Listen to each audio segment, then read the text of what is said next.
Olá pessoal, tudo bem? Aqui quem fala é o Vitor do canal Jovem O Que Pensar.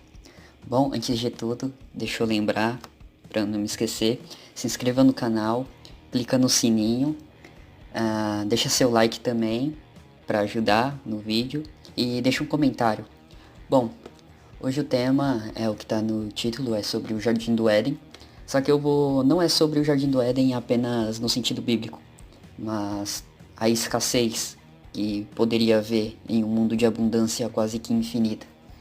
Eu vou trazer aqui a linha de pensamento do Hans Hermann Hoppe no livro Uma Teoria do Socialismo e do Capitalismo.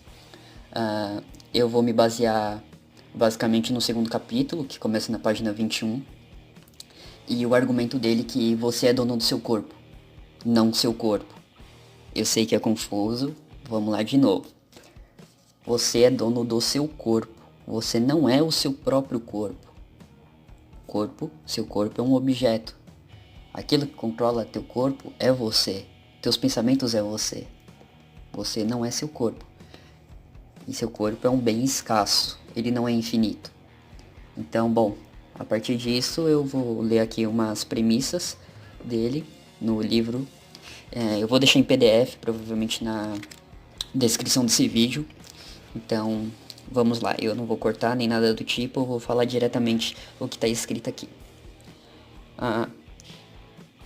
Começamos com uma explicação da condição prévia necessária para o conceito de propriedade emergir. Para que surja um conceito de propriedade, deve haver uma escassez de bens. Se não houver escassez e todos os bens forem chamados de bens gratuitos, cujo uso por qualquer pessoa para qualquer finalidade não excluísse ou interferisse ou restringisse de alguma maneira seu uso por qualquer outra pessoa para qualquer outro propósito, a propriedade, então seria necessária. Se, digamos, devido a alguma superabundância paradisíaca de bananas, meu consumo atual de bananas não reduzisse meu próprio suprimento futuro de bananas, e possivelmente consumo nem o presente nem o futuro suprimento de bananas de qualquer outra pessoa. Então a atribuição dos direitos de propriedade, neste caso, se referindo às bananas, seria superfluo. Para desenvolver o conceito de propriedade é necessário que os bens sejam escassos, de modo que seja possível surgir conflitos sobre o uso desses bens.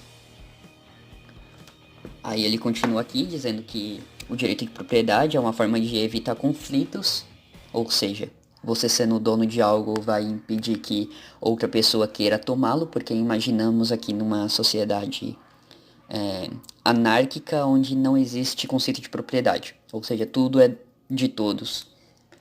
E eu vou colocar um exemplo que acho que foi o Hans Hermann Hoppe que deu também, não vou lembrar aonde foi que eu vi isso. E alguém faz um bolo. Essa pessoa não pode, a pessoa que fez o bolo, ela não é dona do bolo, porque não existe direito de propriedade. Isso é um exemplo, tá? Então, como ela pode saber que aquele bolo pode ser dela? Ela vai ter que sair perguntando para cada uma pessoa e perguntando, ó, você quer o bolo? Até que as pessoas neguem, toda a sociedade negue, e ela possa ser dona do bolo. Então todas as pessoas têm que decidir quem é o dono daquilo, porque não existe conceito de propriedade, a priori. Só é depois de um a posteriori, que seria depois, a priori é antes, posteriori depois. Depois de uma ação onde todo mundo deu sua opinião e achou que deveria ser. Bom, partindo disso, eu vou para a parte onde fica mais interessante, onde o Hope começa a citar a escassez do seu próprio corpo, do nosso próprio corpo, e o Jardim do Éden. E por que no Jardim do Éden nem tudo era abundante? Então vamos aqui, vai. Na realidade, até mesmo se assumirmos que vivemos no Jardim do Éden, onde haveria uma imensa abundância de tudo o que era preciso, não apenas para sustentar a vida de alguém, mas para saciar cada conforto simplesmente entendendo as mãos para pegar o que fosse necessário, o conceito de propriedade teria que necessariamente ser desenvolvido, pois até mesmo sob essas circunstâncias ideais, cada corpo físico de um indivíduo ainda seria um recurso escasso, e por isso existiria a necessidade de estabelecer regras de propriedade, ou seja, regras relativas ao corpo das pessoas.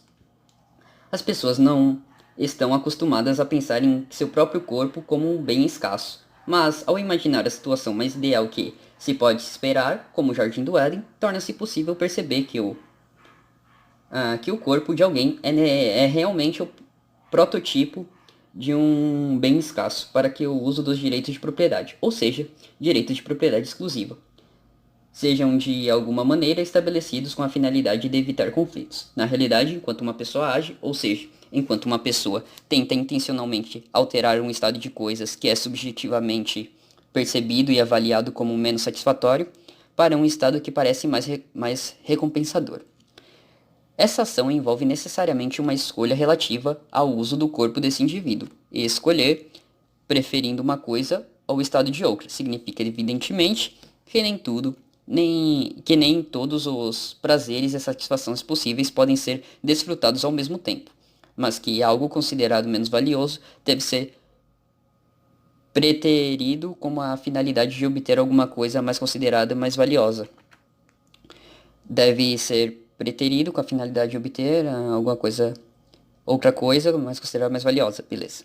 Assim, escolher sempre resultado em custo, renunciar possíveis prazeres porque os meios necessários para obtê-los são escassos e estão ligados a algum uso alternativo que promete retornos muito mais valiosos do que oportunidades perdidas. Até o Jardim do Éden eu não poderia simultaneamente comer uma maçã, fumar um cigarro, tomar uma bebida, subir numa árvore, ler um livro, construir uma casa, brincar com o meu gato, dirigir um carro e etc. Eu teria que fazer escolhas e só poderia realizar essas ações em sequência. E seria assim porque só há um corpo que eu posso utilizar para realizá-los e para desfrutar a satisfação advinda de cada uma dessas realizações. Eu não tenho uma abundância de corpo que me permitiria aproveitar simultaneamente todas as satisfações possíveis num único momento de êxtase. No outro aspecto, eu também estaria limitado pela escassez, na medida em que esse recurso escasso chamado de corpo não é indestrutível, e nem equipado com saúde e energia eternas, mas um organismo com apenas um tempo de vida limitado. O tempo também é escasso, o tempo utilizado para buscar o objetivo. A. Reduzir o tempo disponível para perseguir outros objetos e quando mais tempo se gasta para atingir os resultados desejados, maiores serão os custos envolvidos na espera e maior deve ser a satisfação esperada para justificar esses custos. Portanto, por causa da escassez do corpo e do tempo, até mesmo o Jardim do Éden teria de ter estabelecidas regulações de propriedade. Sem elas, e admitindo agora que existe mais de uma pessoa, que o alcance de suas ações se sobrepõe, e que não há uma pré-estabelecida harmonia e sincronização de interesses entre os indivíduos, os conflitos sobre o uso do próprio corpo seriam inevitáveis. Eu, por exemplo, poderia querer usar o meu corpo para desfrutar uma xícara de chá, enquanto outra pessoa poderia querer começar um relacionamento amoroso com o meu corpo, me impedindo assim de beber o chá, também reduzindo o tempo disponível para buscar meus próprios objetivos por meio desse corpo.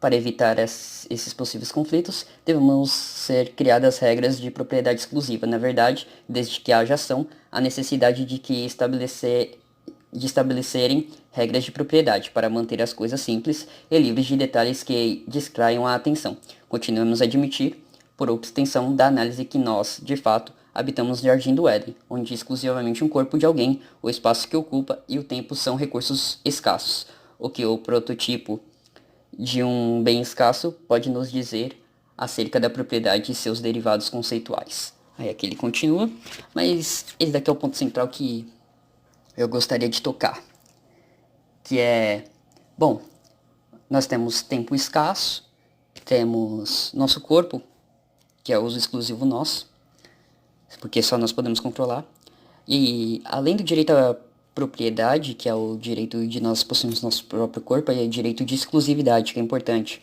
Nós somos os únicos que podemos utilizar dos nossos próprios corpos, do nosso próprio tempo. Como bens escassos, você toma determinadas medidas onde você sobrepõe basicamente que o que você está fazendo agora, nesse momento, é mais importante do que outras coisas que você poderia fazer. Digamos, eu estou gravando aqui nesse momento e eu estou sobrepondo que isso daqui é mais importante do que eu lavar a louça no momento. Eu posso deixar para fazer isso mais tarde, mas eu entendo que nesse momento, às 13 horas, é mais importante eu estar gravando isso. Bom, esse é o primeiro conceito. Eu acho um conceito muito interessante que depois vem se desenvolver a ética argumentativa. Esse é o começo. Começa propriedade exclusiva do seu corpo e tempo, como bens escassos, além de bens de objetos como casa, carro, indústria, etc. Ele parte desse ponto, que é o nosso próprio corpo, e daí ele desenvolve toda a tese dele. Bom, provavelmente eu vou fazer mais um vídeo sobre isso, sobre conceitos de propriedade, etc. E depois eu vou entrar sobre democracia, mas esses vídeos vai ser para um futuro bem distante, que eu pretendo fazer outras coisas. Bom, espero que tenha gostado, deixe seu like, se inscreva no canal novamente, tô pedindo, porque 49% das pessoas que assistem não estão inscritas no canal. Obrigado e valeu!